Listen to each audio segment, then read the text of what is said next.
The horror genre has had its fair share of busts, but these films turned skeptical viewers into fanatics. Welcome to WatchMojo.com, and today we're counting down our picks for the top 10 horror movies that were surprisingly good. You can see everything coming! Ah!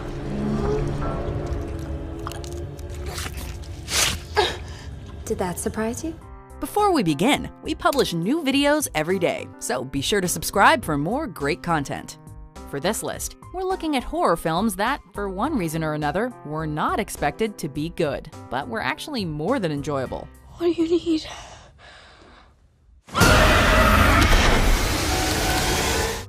Number 10, The Cabin in the Woods. Are you even listening to me? A horror movie about a group of friends who spend the night in a cabin in the woods featuring lesser-known actors and Chris Hemsworth? Talk about cliché. Add in the fact that it's more of a parody and clever deconstruction of the genre than a straight-up horror flick, and you've got a recipe for disaster. Only it isn't.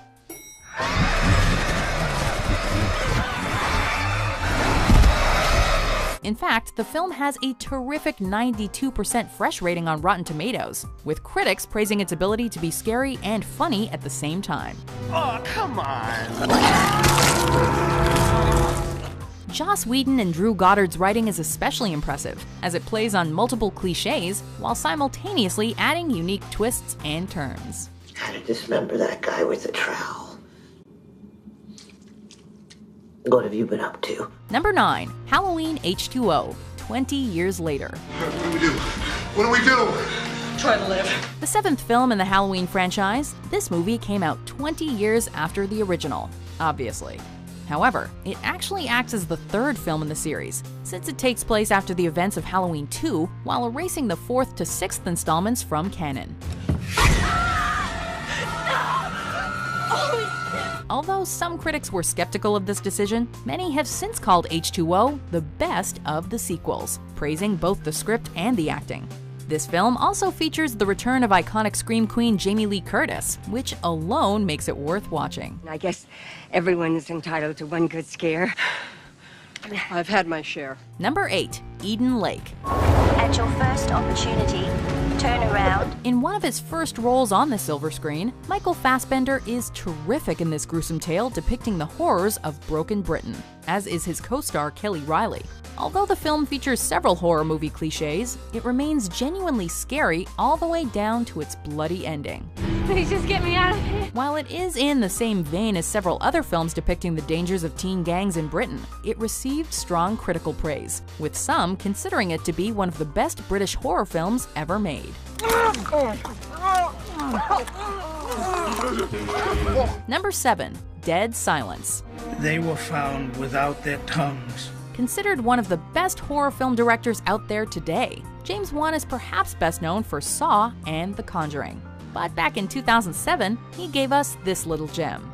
Wan does a nice job of making it a more light-hearted horror film in comparison to his other works. Come closer, and I'll tell you.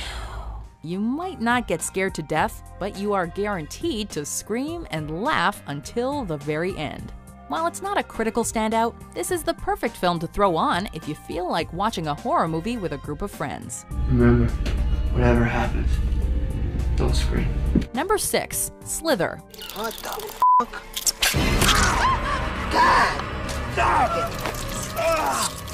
Best known today for directing the Guardians of the Galaxy films, James Gunn got his start with this horror comedy back in 2006. Although this movie actually lost money at the box office, it's since established a cult following and was a critical success, particularly for its homage to classic B-movies of old and for its excellent casting.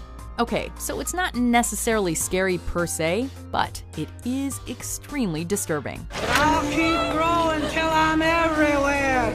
As such, it's probably a good idea to avoid snacking on popcorn when watching. That's kind of negative. Oh, it's been that sort of day. Number 5, Evil Dead. I released something evil. The original Evil Dead trilogy is one of the most popular series among horror fans, which meant that the 2013 remake was guaranteed to receive a lot of scrutiny from critics and fans alike.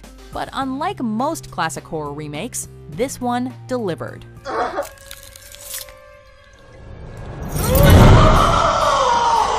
Focusing more on the horror and less on the camp, Evil Dead is truly a terrifying experience, full of grotesque scenes that will have you watching the screen through your fingers.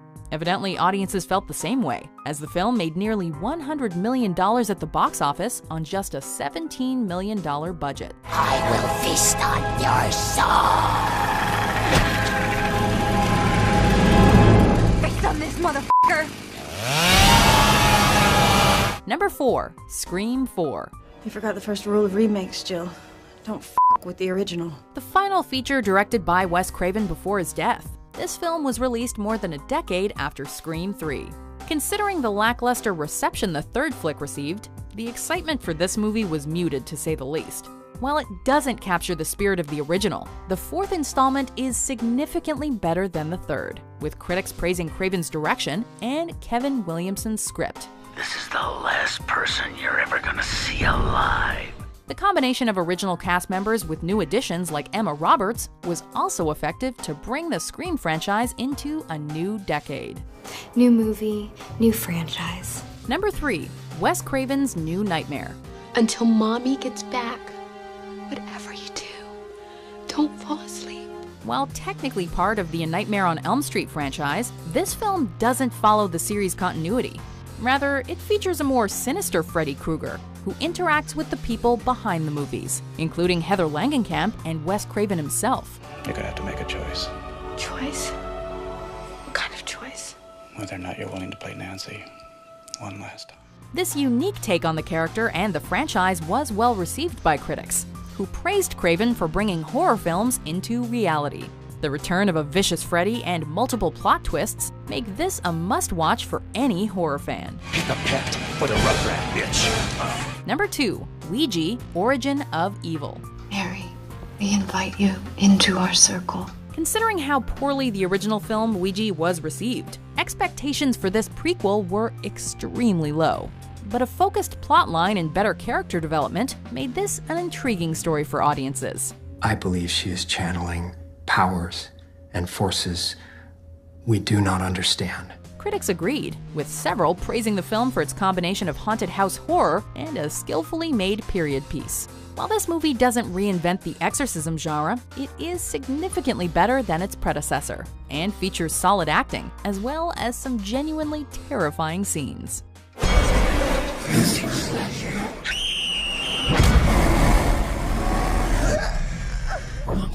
Before we unveil our number 1 pick, here are some honorable mentions. Everybody, get to the show!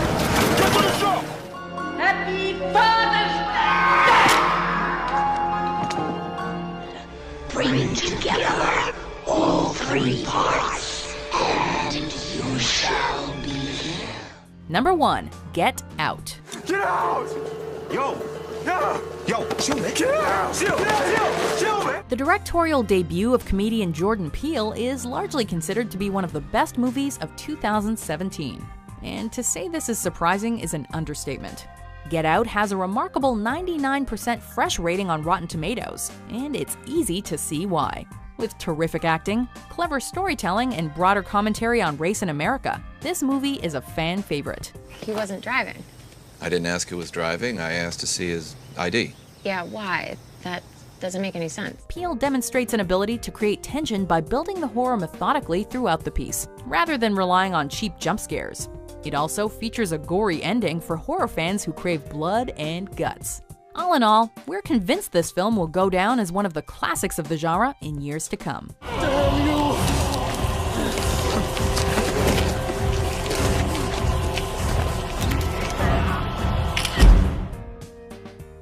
Do you agree with our picks? Check out these other great clips from WatchMojo and subscribe for new videos every day.